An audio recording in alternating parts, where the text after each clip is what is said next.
আজকের রেসিপি ভেটকি মহারাজা। তার জন্য ভেটকি মাছগুলোকে প্রথমে নুন হলুদ মাখিয়ে ম্যারিনেট করে রেখে দিয়েছিলাম।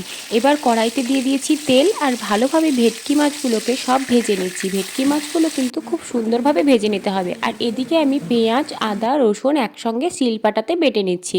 এদিকে বাটা হয়ে গেছে আর এদিকে দিয়ে দিলাম কাজু বাদাম আমন্ড বাদাম টমেটো কাঁচা লঙ্কা এবং নারকেল, তার সঙ্গে কয়েকটা ধনেপাতা একসঙ্গে পেস্ট করে নিয়েছি। মশলা হয়ে গেছে রেডি। কড়াইতে দিয়ে দিলাম সর্ষের তেল, তারপরে পেঁয়াজ আদা রসুনের বাটাটা দিয়ে দিলাম নুন হলুদ ভালোভাবে একটু ভেজে নেওয়ার পরে দিয়ে দিলাম আমন্ড বাদাম কাজু বাদামের মশলাটা।